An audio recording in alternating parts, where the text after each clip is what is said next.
Hey guys, how are you. अब तक हम चैप्टर नंबर 1 इलेक्ट्रोस्टैटिक में करीबन 15 या 16 वीडियो आ चुकी हैं। आप लोग डिस्क्रिप्शन में चेक कर लेना कि इससे पहले वाली वीडियो कौन सी थी, तो वो वीडियो देख के आप आना, क्योंकि उसमें मैंने आपको टॉर्क निकलवाया था और काफ़ी बेसिक वो वीडियो थी और काफ़ी इंपॉर्टेंट वीडियो थी वो।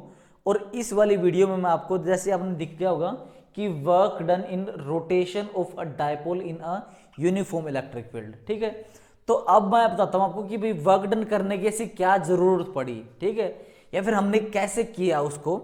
अभी ध्यान से देखना, ये यूनिफॉर्म इलेक्ट्रिक फील्ड है, ठीक है। मान लो ये यूनिफॉर्म इलेक्ट्रिक फील्ड है, बिल्कुल ध्यान से देखना बच्चे, काफी सेंसिटिव टॉपिक है ये। देखो स्पेसिंग थोड़ी सी ज्यादा लग गई है, बट ये यूनिफॉर्म मान लो इस चीज को, ठीक है। इसको यूनिफॉर्म मानोगे आप लोग, ठीक है, इसको यूनिफॉर्म मान लोगे। अब यहां पे पता आपको, मैंने प्लस चार्ज है यहाँ पे, है ना, यहाँ पे प्लस चार्ज है। और आपको ये बताया था पिछली एक्सरसाइज में मैंने कि भाई अगर मान लो मेरी, अगर इस तरीके से मान लो मेरा डायपोल रखा हुआ है, इधर प्लस क्यू चार्ज है और इस पे माइनस क्यू चार्ज है, ठीक है। टोटल लेंथ इसकी 2L है। तो ये माइनस, ये प्लस वाले की वजह से माइनस हमारा क्या हो जाएगा, ये अलाइन हो जाएगा, ठीक है। यहां तक आ गया था, यहां तक बात हो गई थी कि ये अलाइन हो गया था, यहां पे माइनस क्यू प्लस में क्यू। तो आप सोच के देखो, इस कंडीशन में आने के बाद ये बिल्कुल हॉरिजॉन्टल बन चुका है, ठीक है, बिल्कुल हॉरिजॉन्टल बन चुका है। इस कंडीशन में आने के बाद ये क्या अपनी जगह से हिल पाएगा क्या, सोच के देख लो। हाँ भाई देखो, ये यहां पे आने के बाद देखो ये माइनस इसकी तरफ अट्रैक्ट कर रहा होगा ये, और वो दूर, तो मतलब ये एक स्टेबल कंडीशन आ गई, ठीक है, स्टेबल कंडीशन आ गई है। और स्टेबल कंडीशन में आपको थोड़ा सा रिलेट करवाता हूं मैं। स्टेबल कंडीशन क्या होती है, स्टेबल कंडीशन हमारी आपने केमिस्ट्री में भी पढ़ा होगा कि भाई जहां पे मतलब जो एनर्जी हो, मिनिमम एनर्जी, है ना, मिनिमम एनर्जी। तो मतलब यहां पे जो फोर्स होगी उसके पास ज्यादा फोर्स नहीं होगी, क्योंकि फोर्स को आप एनर्जी की टर्म्स में चेंज कर सकते हो, है ना, क्योंकि फोर्स इनटू में डिस्प्लेसमेंट वर्क हो जाएगा, और वर्क भी एक टाइप की एनर्जी है, आपको पता है, सही है। तो देखो अब अगर ये इस फॉर्मेट में आ गया है, तो इस फॉर्मेट में मैंने आपको बताया था कि टॉर्क क्या हो जाएगी हमारी, टॉर्क होती थी पी साइन थीटा, और मेरा जो थीटा है वो रिड्यूसेस टू 0 डिग्री, तो मेरा पी ये 0 है, मतलब टॉर्क 0 है। तो हाँ, ये जो हॉरिजॉन्टल कंडीशन है इसको मैं बोल सकता हूं स्टेबल कंडीशन, है ना, स्टेबल कंडीशन। तो अब ध्यान से सोचो कि अब मान लो ये कंडीशन आ चुकी है, अब मैं इसको रब कर रहा हूं एक बार, ये कंडीशन आ चुकी है, स्टेबल कंडीशन आ चुकी है।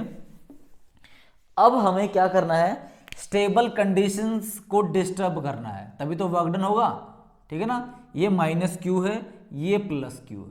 तो सोच के देखो बच्चे, अगर मैं इसको, ध्यान से देखना, अगर मैं इसको रोटेट करवाऊं, देखो अब अगर ध्यान से देखो, अगर मान लो मैं इसको एंटी क्लॉकवाइज घुमाता हूं इसके अबाउट, अगर देखो मैं इसको ऐसे ऐसे ले जा रहा हूं, ऐसे ले जा रहा हूं, तो देखो ये माइनस वाला क्या इसको दूर ले जाने देगा क्या, नहीं, ये कहेगा नहीं भी पास रहे। तो मतलब हमें एक एक्सटर्नल वर्क करना पड़ेगा, समझ में आ गया, एक एक्सटर्नल वर्क करना पड़ेगा। और देखो जो, अब मान लो मैं इसको करके यहां तक ले आया, ठीक है, अब देखो यहां तक ले आया, मान लो मैं ये बिल्कुल बीच में यहां पे ले आया, तो अब मेरा ऐसे यहां पे प्लस क्यू है, यहां पे माइनस क्यू है। यहां पे आने के बाद बताओ, अब अगर मेरे को और ऐसा करूं और यहां तक लेके जाऊंगा, तो देखो मतलब माइन प्लस वाले को आप और भी इसके अब पास में लेके आ रहे हो, तो मतलब इसको और अपोज करेगा। तो मतलब यहां से लेके यहां तक लाने में और यहां से यहां तक लाने में, मतलब दोनों स्टेप में काम करना पड़ेगा, मैं समझ में आ गया, दोनों स्टेप में काम करना पड़ेगा। अब देखो मैं आपको इतना तक फील करवाऊंगा कि देखो यहां से यहां तक आप काम कर, जो आपने वर्क डन किया है और यहां से यहां तक जो वर्क डन किया है, क्या वो दोनों बराबर होंगे या नहीं होंगे, मतलब यहां से यहां तक का, मतलब ये पार्ट 1 ये पार्ट 2, ठीक है। तो हम इसको चेक करते हैं कि हाँ भाई ये वर्क डन हमारा दोनों इक्वल होंगे या नहीं होंगे, ठीक है। तो ये बताओ वर्क डन क्या होगा, वर्क डन क्या होगा, तो आपको पता है, देखो ये हमारा रोटेशन का फिनोमिना है ना। तो रोटेशन फिनोमिना में मैंने आपको क्लास 11th में मैकेनिक्स में बताया था कि लीनियर और उसमें क्या फर्क है ना। लीनियर में देखो वर्क डन हमारा लीनियर में होगा एफ इंटू में डी, ये होता था, ठीक है। और वर्क डन रोटेशन में क्या होता था, टाउ इंटू में डी थीटा, ये था, है ना। ये डी एक्स मान लो, स्मॉल डेल या फिर डी डब्ल्यू या डी डब्ल्यू बोल देना, है ना। स्मॉल डिस्टेंस अगर आपने मूवमेंट करवाया उससे, या फिर स्मॉल से एंगल घुमाया उससे, ये करवाया था मैंने। तो यहाँ पे रोटेशन का केस है तो ये वाला यूज होगा, समझ में आपको। तो ये बताओ, तो यहां पे लिख देना work done in rotating the dipole. ध्यान से देखना, अब आप इसको ऐसा रोटेट करवा रहे हो, ठीक है। तो रोटेट करवा रहे हो, वर्क डन क्या होगा हमारा वर्क डन होगा small D W, small work done होगा जब मैं टाउ इंटू में स्मॉल डी थीटा से उसको रोटेट करवाता हूं, ठीक है। स्मॉल थीटा से रोटेट करवाता हूं। अब बताओ, अगर मेरे को टोटल वर्क डन चाहिए और ज्यादा एंगल में रोटेट करना है, तो हमारे पास क्या टूल होता है मैथमेटिक्स का, हमारे पास टूल होता है इंटीग्रेशन। इसको इंटीग्रेट कर दो, समझ में आ क्या, 0 से W तक कर दो, और ये थीटा 1 से लेके थीटा 2 तक इसको इंटीग्रेट कर दो, समझ में आपको। तो ये रोटेट करने के बाद, तो ध्यान से इसको मैं समझा दूंगा आपको, इसको भी रब कर रहा हूं मैं, तो ध्यान से देखना बिल्कुल। अब जो टॉर्क का फॉर्मूला आया था पीछे वाले वीडियो में, मैंने वो बताया था आपको, P E sine theta D theta. P क्या हमारा डायपोल मोमेंट है और ई क्या हमारी इलेक्ट्रिक फील्ड है, थीटा 1 से थीटा 2 तक, ठीक है। और पी ई यहां पे कांस्टेंट आपको पता है ना, क्योंकि देखो आपको पता है 2 इंटू में एल इंटू में क्यू, तो चेंज होने वाला नहीं। इलेक्ट्रिक फील्ड पहले ही बता रखा है यहाँ पे क्या है, यूनिफॉर्म इलेक्ट्रिक फील्ड। अगर यहाँ पे यूनिफॉर्म नहीं होगी तो ये भी वेरिएबल पार्ट हो जाएगा, बट यहाँ पे कांस्टेंट बन जाएगा ये, तो ये दोनों बाहर आ जाएंगे। तो दोनों बाहर आने के बाद पी ई दोनों बाहर आ गए, integration of sine theta D theta, theta 1 से थीटा 2 तक, ठीक है। तो आपको पता साइन का इंटीग्रेशन क्या होता है हमारा, साइन का इंटीग्रेशन माइनस कोस होता है, ठीक है। तो मैं minus PE cos theta theta 1 से थीटा 2 तक, क्लियर आपको। तो यहां पे हमारा वर्क डन भी टोटल आ जाएगा, है ना। तो ये इंटीग्रेशन करने के बाद हमारा वर्क भी टोटल वर्क आ जाएगा। और आने के बाद अब ये लिमिट पुट करो, यहां पे upper limit minus lower limit put करोगे तो minus PE cos theta 2 minus cos theta 1, ये चीज है, ठीक है। अगर आप इस वाली जो माइनस है, अगर ये आइडेंटिटी अगर अंदर इंट्रोड्यूस करोगे तो क्या आएगा, पीई इंटू में क्या आएगा, कोस थीटा 1 माइनस कोस थीटा 2। ध्यान से देखो, ये वाला माइनस में बन जाएगा, ये वाला प्लस में बन जाएगा। तो अल्टीमेटली ये है वर्क डन का भाई, ये वर्क डन का फॉर्मूला है अल्टीमेटली, ठीक है। अब इसमें डिफरेंट आप वैल्यू पुट कर सकते हैं। देखो, अगर मान लो ऐसी डायपोल रखी हुई है, यहां पे डायपोल रखी हुई है, तो यहां पे माइनस क्यू था, यहां पे प्लस क्यू था, और ये इस टाइम पे हमारा एंगल क्या था, ध्यान से देखो, इस टाइम पे हमारा एंगल मतलब स्टार्टिंग में पहला केस देखो, पहला केस हमारा इनिशियल में थीटा 1 क्या है, 0 डिग्री, ठीक है। अब मैंने आपको बताया था कि अगर मैं इसको यहां से रोटेट करके अगर यहां पे लेके आने की कोशिश करूं तो यहां पे ऐसा आ जाएगा, ठीक है। यहां पे आने के बाद देखो, ये प्लस में क्यू है, ये माइनस में क्यू बन गया, ठीक है।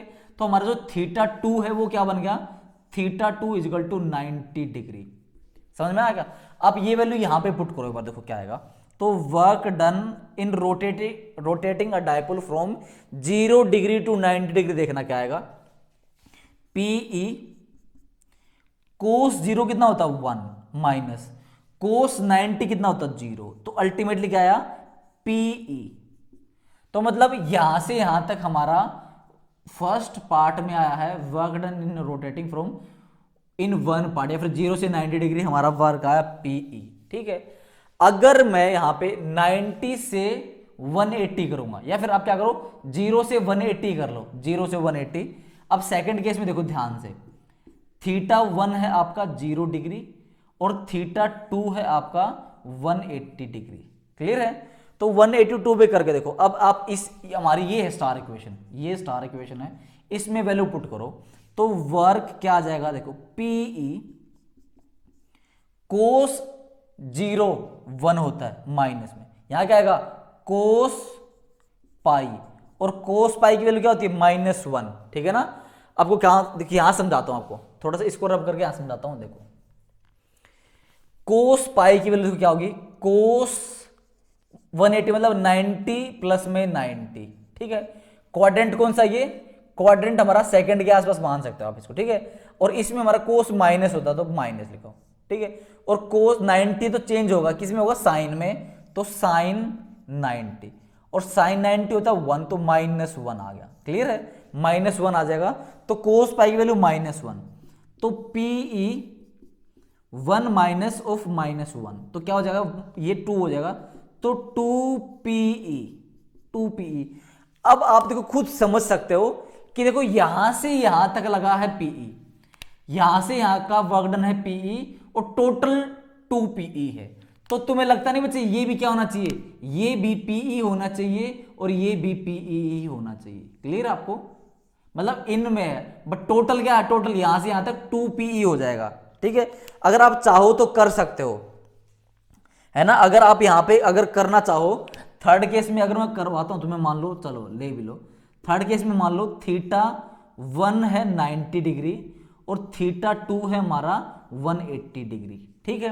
अभी ध्यान से देखना, आप वीडियो दिख रहा है आपको वहां तक, हाँ चलो दिख रहा है।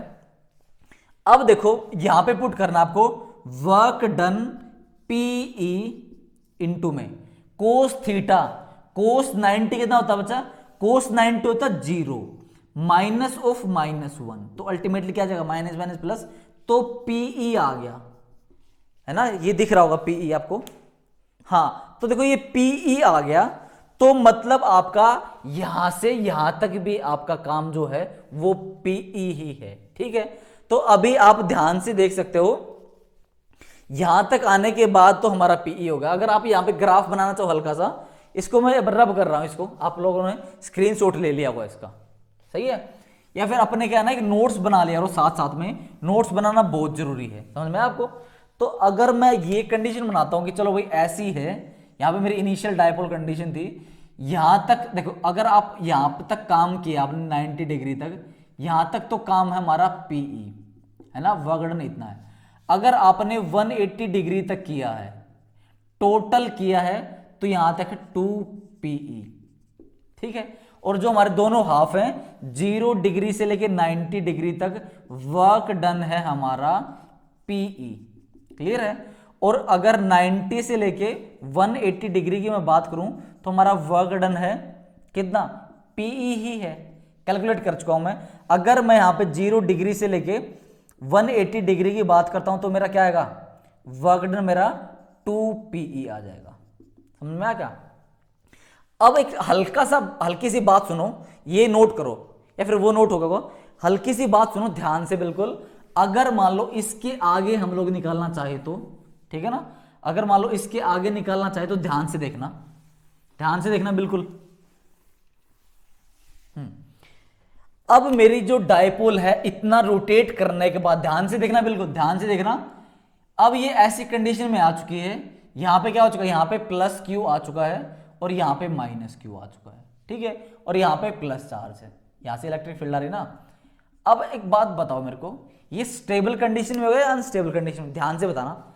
अगर ये मैं थोड़ा सा इसको ऐसा टिल्ट कर दूं, थोड़ा सा ध्यान से देखना, अगर मैं इसको थोड़ा सा अगर ऐसा टिल्ट कर दूंगा, मतलब ये यहां पे -Q है, यहां पे +Q है, ठीक है। थोड़ा सा टिल्ट अगर कर दिया मैंने, तो बताओ ये एकदम क्या होगा, ये एकदम इसको क्या करेगा, एकदम पुश करेगा, और ये एकदम फिर ऐसा बच जाएगा, समझ में आ गया। तो मतलब एकदम, तो इसका मतलब है यहां के बाद हमें काम करने की जरूरत नहीं है, समझ में आ गया। यहां तक हमें, इसके बाद हमें काम करने की जरूरत नहीं, हमें सिर्फ काम करने की जरूरत सिर्फ इस एरिया में, समझ में आ गया। हमें काम करने की जरूरत सिर्फ कहां तक है, 0 डिग्री से 180 डिग्री तक, ठीक है। और जो हमारी ये वाली कंडीशन होती है, जब हमारा ये यहां पे आ चुका होता है, ये यहां पे आ चुका होता है +Q, इस कंडीशन को हम बोलते हैं, इस कंडीशन को हम लोग बोलते हैं अनस्टेबल कंडीशन, ठीक है ना, अनस्टेबल कंडीशन। इस पे यहां पे वो वर्क डन मत देखना सर, वर्क डन क्या होगा यहां पे क्या नहीं होगा, ठीक है। वर्क डन जैसे मैंने वहां कहा था टॉर्क जीरो, क्योंकि 180 में भी टॉर्क जीरो आई थी, तो उसको इससे मत देखना, बट यहाँ पे फील करो अगर ये हल्का सा टिल्ट हो गया तो देखो, जैसे मैंने बताया था आपको क्लास 11th में बताया था कि अगर मेरा एक ये सिस्टम है, एक ये सिस्टम है, समझ में आ गया, अगर एक यहां पे बॉल रखिए कि यहां पे बॉल रखिए, तो कौन सा स्टेबल कौन सा अनस्टेबल, ये स्टेबल होगा, ये स्टेबल होगा और ये अनस्टेबल होगा। बिल्कुल वैसा ही यहां पे है, क्योंकि देखो अगर बॉल को थोड़ा सा डिस्प्लेस करोगे यहां तक, हल्का सा उसको पुश करोगे तो यहां पे क्या होगा, ये वापस आएगी, फिर यहां पे तो बाद में क्या होगा, ये अपनी जो ये पोजीशन ये वापस से रिगेन कर लेगी। बट यहां पे अगर आपने बॉल को हल्का सा पुश कर दिया ना तो ये नीचे ही गिर जाएगी। वही बात यहां पे है, अगर आपने इसके बाद हल्का सा ऐसे थोड़ा सा ऐसा मूव करवा दिया तो ये वापस से ऐसा हो जाएगा, ठीक है। वैसा होने के बाद अभी वापस से दोबारा से इस पोजीशन में नहीं आ पाएगा, तो आपको क्या करना पड़ेगा, दोबारा से यही काम करना पड़ेगा, दोबारा से वर्क डन करना पड़ेगा, जब जाके ये अपना इनिशियल कंडीशन पे आएगी, ठीक है। और वो भी इनिशियल कौन सा, इस वाला इनिशियल नहीं, वो बिल्कुल स्टार्टिंग वाला, जहां पे यहां पे माइनस क्यू होगा वहां पे प्लस क्यू होगा। क्लियर है। तो देखो इस टॉपिक से बच्चे काफी घबराते हैं क्योंकि उनको बेसिक नॉलेज नहीं होता, तो मेरे ख्याल से अब आपको बेसिक नॉलेज के साथ साथ में काफी कुछ कॉन्सेप्ट यहां पे सीखने को मिले होंगे, ठीक है। तो ये वीडियो आई होप आप लोगों को अच्छी लगी हो, अपने दोस्तों के साथ शेयर कीजिए ताकि बच्चे इन वीडियोस का फायदा वो भी उठा सके।